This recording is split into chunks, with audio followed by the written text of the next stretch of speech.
Good evening and welcome to another edition of Harmonics. Today I have a fabulous group of people who are heavyweights in my mind on the local scene.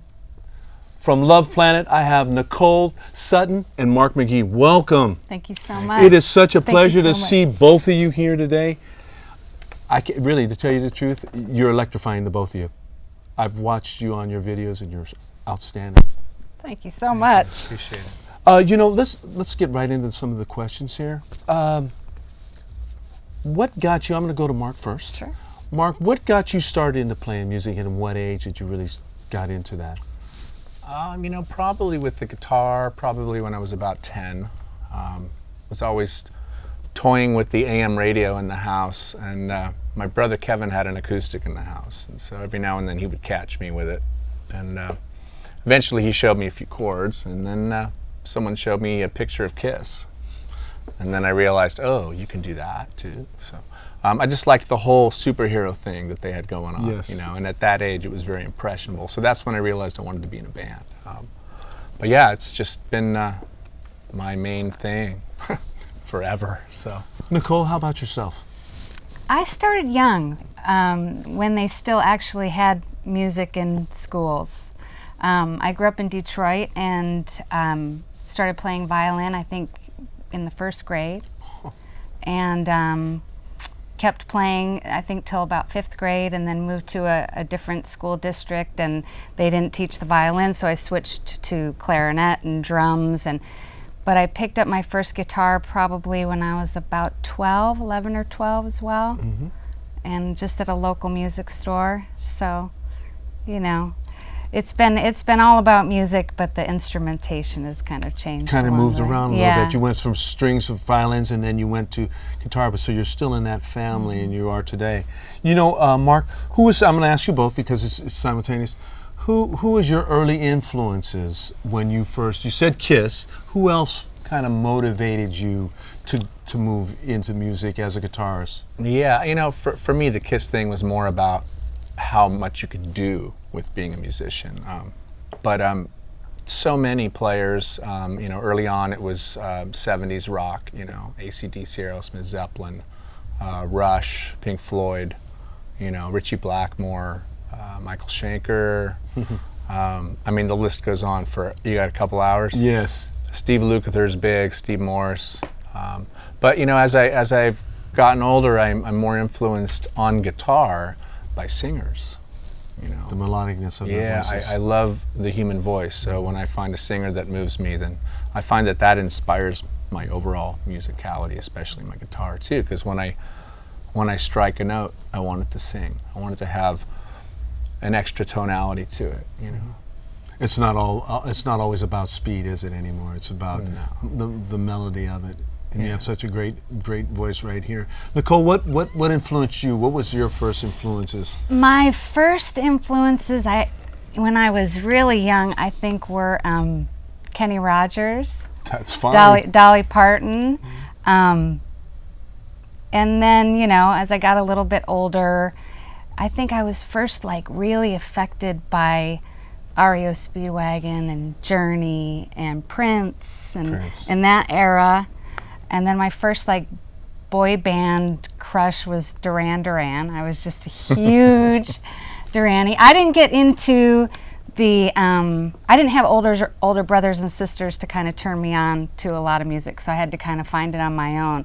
But then it was in high school where, all of the Doors and the Grateful Dead and the Led Zeppelins, and where I really got into that psychedelic swirl. You were really opening the doors with that. Of music, not to mention, probably listening to Motown on the radio. Well, I grew up in Detroit, so it was 70s rock, and Motown is what was just always in the background. In the atmosphere of your. Always. That's interesting. You're from Detroit, and especially that whole, Hitsville, Detroit, and My Girl, etc. And I just love that.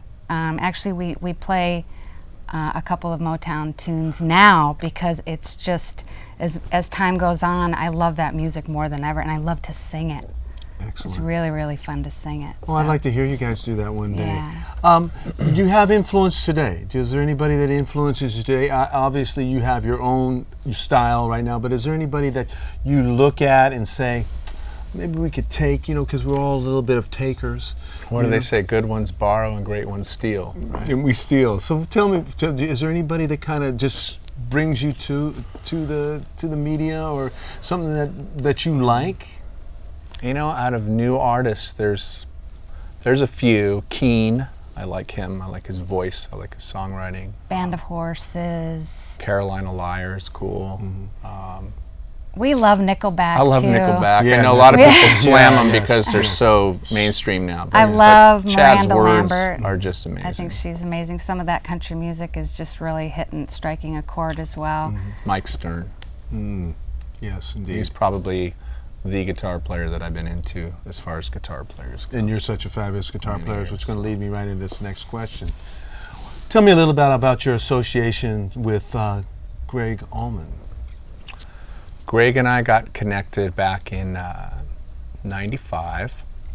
I'm from Alameda originally, and actually I'll preface this with a quick story. When I was about 15 in my first band, there was a newspaper that just started called the Alameda Journal, and we got asked to be featured in it in the first issue. So I was excited to see it. I opened it up, and there's the article. Okay, cool. And then I look on the next page, and there's this bigger article about this band, the Alameda All-Stars. So years and years later, I would become friends with these guys, start doing some gigs with them, and at that time they were members of Gregg's band, some of them. So when an audition came up, that's how I got into that. And honestly, I felt that maybe it was just going to be an audition because I have so much rock influence and not as much blues. But it ended up being 10 years of my life and a really great time, and just a whole different education, going from the Vicious Rumors travels through different musical scenes.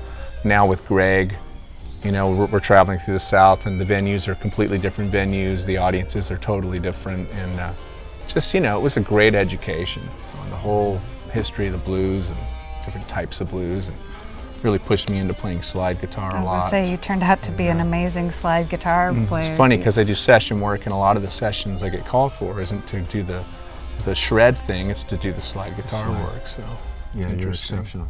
But, I could see you and Ron Thompson doing a thing. Let me sing a song with you guys on that. You guys are let's really do it. Amazing. Let's do it. If you're watching, Ron, let's do it. Yeah, Ron. You heard that.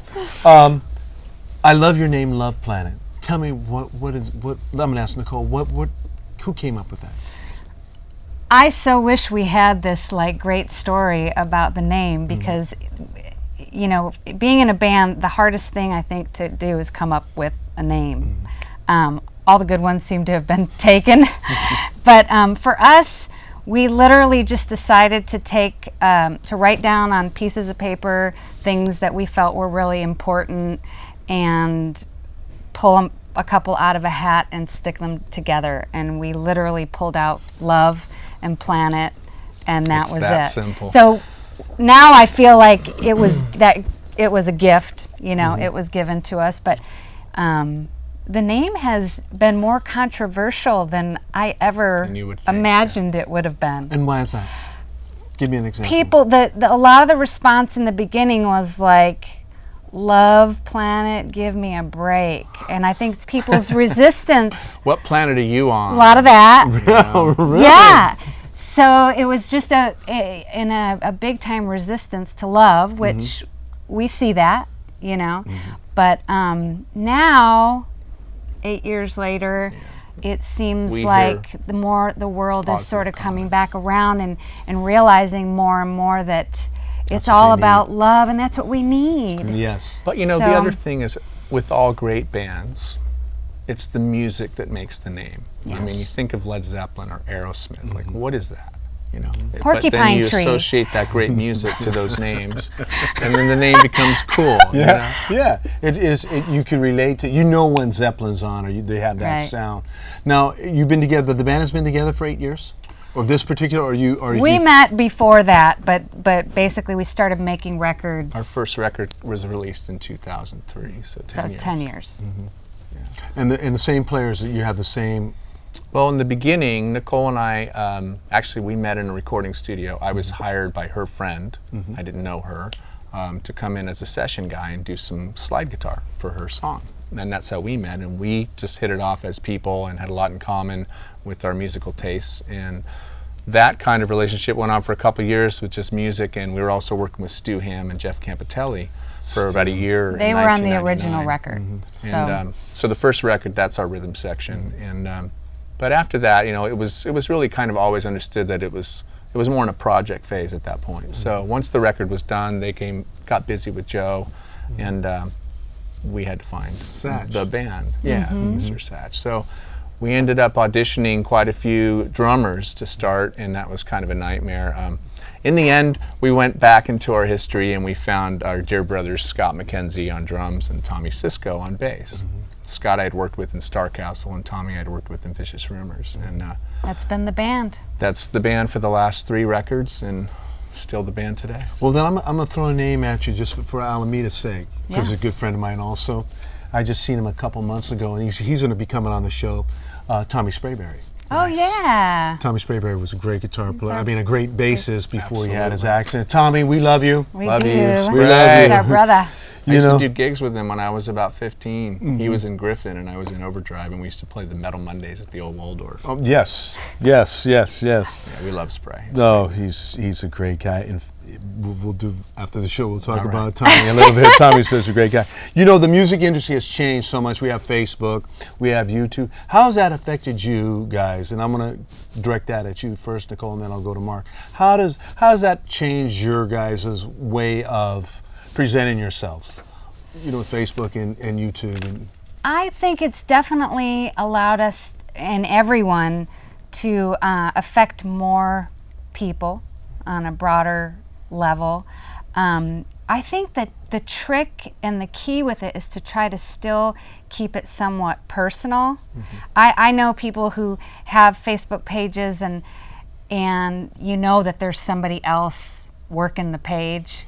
You never really get a response back or things like that. I love the grassroots idea of the whole thing. I think it's really fantastic when you can, you know, feel like you might have gotten a response or they might have seen what you said or something like that. So I think it's great. The social media thing is great, but I still think the most important thing is the live performance, the interaction between the listener and the people making the music, and what that creates is something that I don't want to ever see get lost. You know, and then you answered really good the situation about YouTube and Facebook, and now I'm going to ask you the question about live performances. How do you get up for a live performance? Because that is so paramount to any artist who plays live. How do you guys together get up for a show?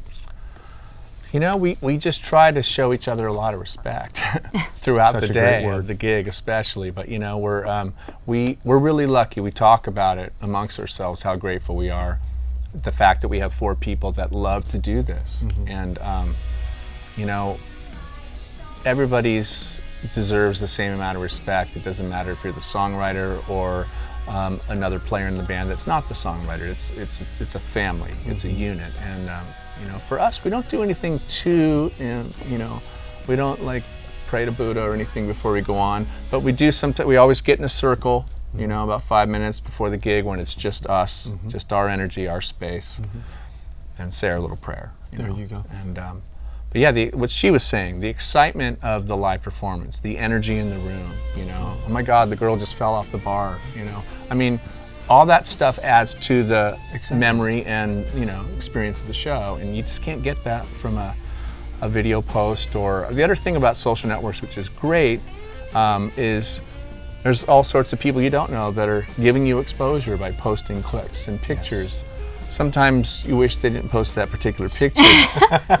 So there's drawbacks that way. You know, I mean, like when I was coming up, you know, in the 70s when I was a kid, there was, you know, there was Cream Magazine, Hit Parader, and that's where you went to find out the new group. And what they looked like. You saw the one 8x10 promo picture, and that's all you had. There was no other pictures released until after they played the local venue.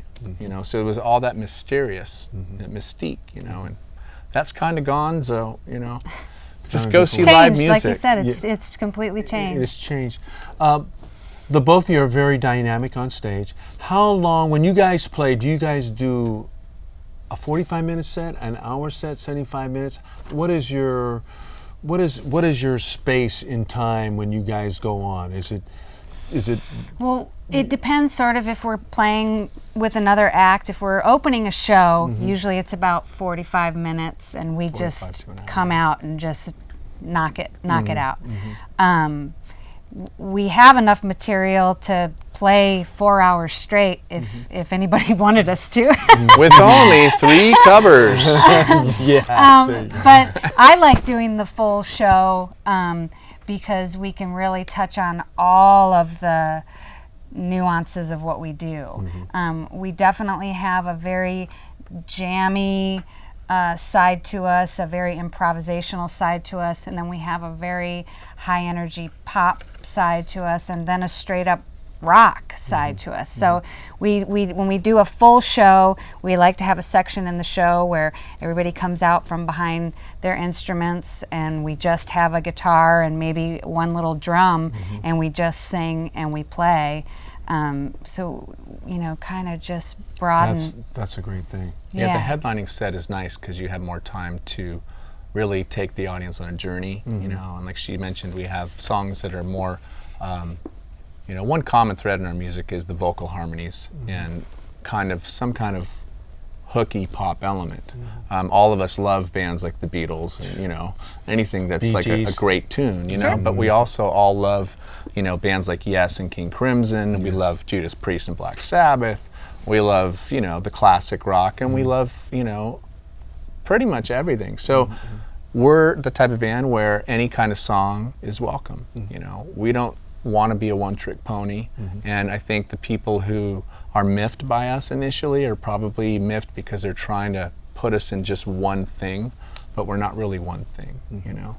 You're many things. And to me, that's what the great rock and roll groups were. The Zeppelin and the Stones. I mean, you put on a record, you got a blues song right into a country song, right into Look horns, at Neil Young. You know. I mean, Neil Young, there you go. Another. Still things will come up that are Neil Young, and we're like, this is Neil, you know. I wanted